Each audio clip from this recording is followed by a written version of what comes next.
আসসালামু আলাইকুম, সবাই কেমন আছেন? আশা করি সবাই অনেক অনেক ভালো আছেন। আজকে আমি তৈরি করে দেখাবো আমচুর বা আম তেলের রেসিপি। এইভাবে আচার তৈরি করলে কোনো রকম ভিনেগার বা কিছুদিন পর পর রোদ্রে দেওয়ার কোনো ঝামেলা থাকে না, আর বছর জুড়ে সংরক্ষণ করে রাখা যায়। আশা করছি আজকের এই আম তেলের রেসিপিটা আপনাদের কাছে খুবই ভালো লাগবে। এখন কথা না বাড়িয়ে দেখে নেই আমি কিভাবে এই আচারটা তৈরি করলাম। এই আচারটা তৈরি করার জন্য প্রথমে আমি এখানে 3 কেজি পরিমাণ কাঁচা আম নিয়ে নিছি। এখন এই আমগুলোকে আমি পিলারের সাহায্যে সবকটা ছাড়িয়ে নিব।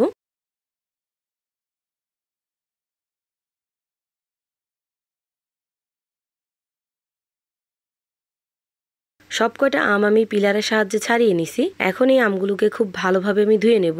আর আমগুলো ধোয়ার পরে কিন্তু আর পানিতে ভিজাবো না। আমগুলো আমি এইভাবে কেটে নিতেছি। আপনারা চাইলে এই আমগুলোকে বটির সাহায্যে খুব ভালোভাবে চিকন চিকন করে কেটে নিতে পারেন।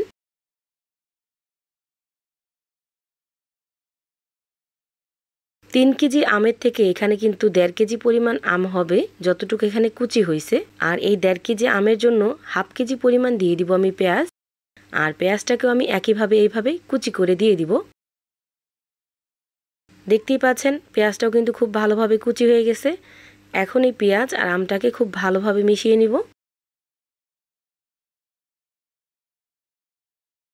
মিশিয়ে নেওয়া হয়ে গেছে। এখন এখানে দিয়ে দিব আমি 1/2 চামচ পরিমাণ লবণ, দিয়ে দিব 1/2 চামচ পরিমাণ হলুদ আর মরিচের গুঁড়া। এখন সবকিছু খুব ভালোভাবে একটু মিশিয়ে নিব। যেহেতু এই আমগুলো আমি রোদ্রে শুকাতে দিয়ে দিব, এই জন্য এখানে আমি 1 চামচের মতো সরিষার তেল দিয়ে খুব ভালোভাবে মেখে দেব। এতে করে কিন্তু আমগুলো শুকানোর পরে কালো হয়ে যাবে না। এই টিপসটা ফলো করতে পারেন, আর আচারটাও হবে একদম ঝরঝরে। এভাবে আমি আমটাকে খুব ভালোভাবে চটকিয়ে চটকিয়ে মেখে নিছি। আর আম থেকে কিন্তু এখন আর পানিটাকে ফালানো যাবে না। এই পানিটা সহ আমি রোদ্রে পাতলা করে মেলে দিয়ে শুকিয়ে নিব। এভাবে আমি 2 দিন খুব ভালোভাবে রোদ্রে শুকিয়ে নিব। আমগুলো একদিন শুকানোর পরে এই আমের কুচিগুলো নর্মাল ফ্রিজে রেখে দেবেন, যেন গন্ধ না হয়। যেহেতু এখানে পেঁয়াজ দেওয়া আছে, এজন্য নষ্ট হওয়ার সম্ভাবনা থাকতে পারে বাইরে রাখলে।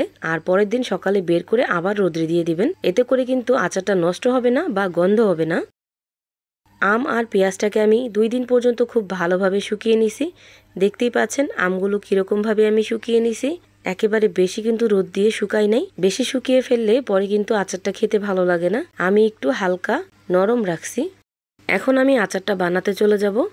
এজন্য একটা ফ্রাই প্যানে দিয়ে দিলাম 1/2 কাপ পরিমাণ সরিষার তেল।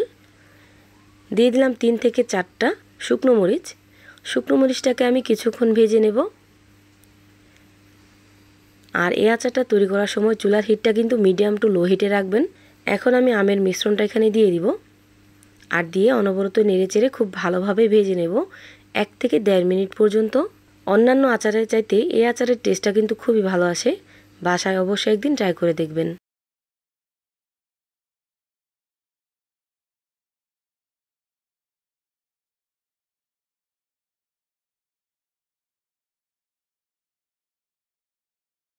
এই পর্যায়ে এসে এখানে আমি 1 চামচ পরিমাণ দিয়ে দিলাম 5 ফোড়নের গুঁড়া, দিয়ে দিলাম সামান্য পরিমাণ চিলি ফ্লেক্স। এখন সব কিছু খুব ভালোভাবে মিশিয়ে নিব। আর মিশিয়ে নিলেই কিন্তু এই আচারটা একদম পারফেক্টলি রেডি হয়ে যায়। এই আচারটা কিন্তু এখন একদম পারফেক্টলি রেডি। ঠান্ডা হওয়ার পর এই আচারটাকে আমি শুকনো একটা কাচের জারে রেখে দেব। শুকনো কাচের জারে আমি রেখে দিছি। এখন দিয়ে দিলাম তেল। তেল ছাড়াও কিন্তু এই আচারটা ভালো থাকবে, তাও আমি তেল দিয়ে এইভাবে ঢেকে রেখে দেব।